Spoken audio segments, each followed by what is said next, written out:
Donc bonjour à toutes et à tous. Effectivement, comme ça a été rappelé par Guillaume Duval, ça peut paraître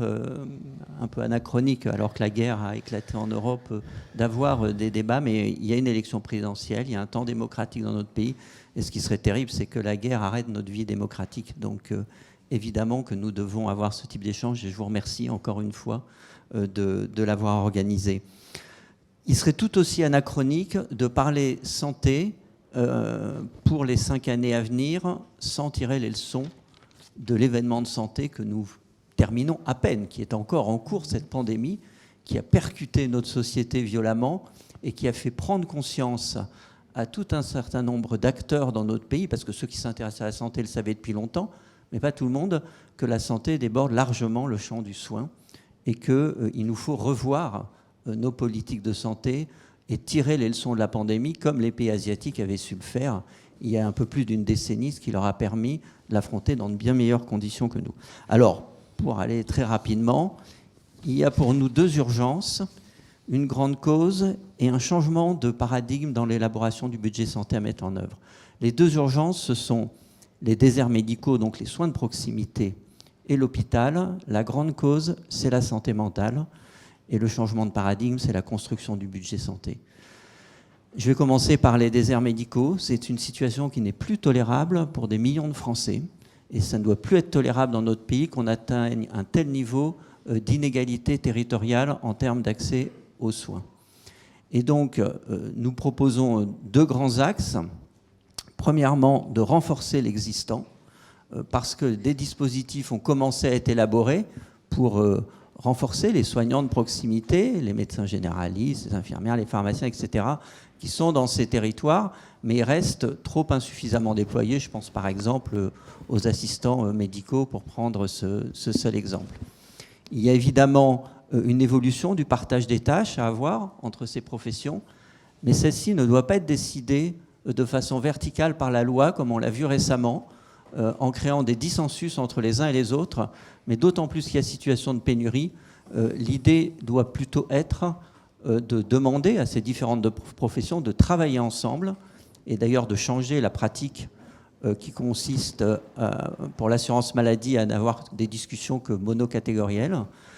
pour pouvoir arriver à de nouveaux partages de tâches qui soient collectivement portés, et encore une fois dans le sens d'améliorer l'accès aux soins de notre population. Le deuxième dispositif, le grand axe sur les déserts médicaux, c'est la proposition que nous faisons, qui est qu'au lieu d'instaurer une 4e année d'internat pour la filière médecine générale, qui est en cours de discussion, vous le savez, c'est de faire de cette année une année de professionnalisation, que ces jeunes médecins qui ne sont pas responsables de la situation, qu'ils soient passés un vrai pacte avec eux, qui est de reconnaître leur rôle, de reconnaître une rémunération qui soit à la hauteur de ce qu'ils apportent, de demander au département et à l'État d'organiser cette année de professionnalisation avec les facultés, évidemment, avec l'université, avec les maîtres de stage dans ces territoires, pour qu'à la fois ils continuent à se former et qu'ils apportent du temps médical à la population.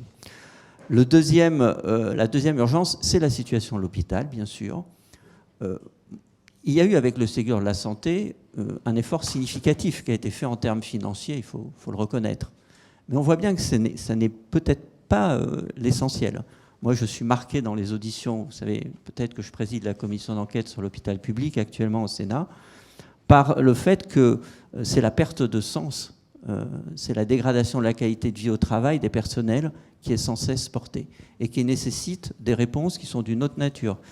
qui nécessitent que la mission de l'hôpital soit mieux définie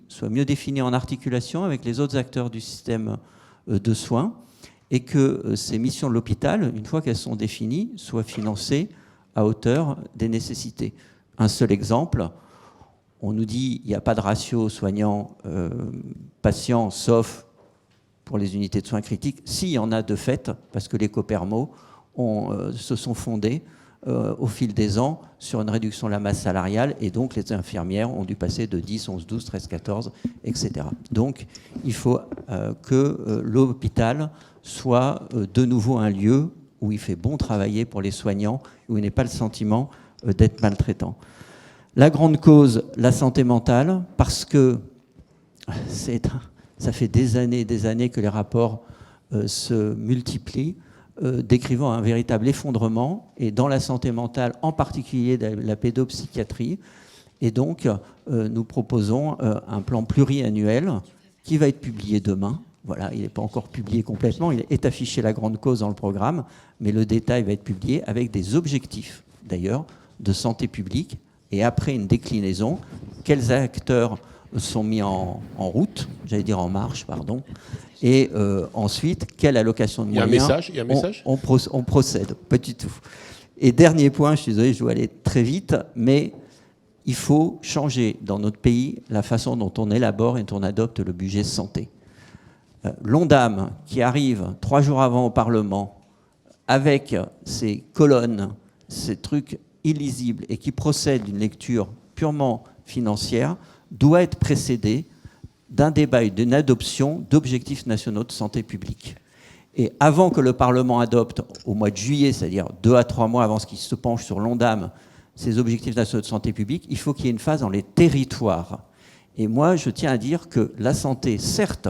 est un domaine de l'État, mais ça ne peut plus être qu'un domaine régalien de l'État. Et la pandémie nous l'a appris. Et chacun le sait, les acteurs de terrain, les collectivités territoriales, les acteurs locaux de santé, des acteurs qui sont en dehors du champ du soin doivent participer à la détermination des priorités, des objectifs et à l'allocation de moyens en termes de santé publique.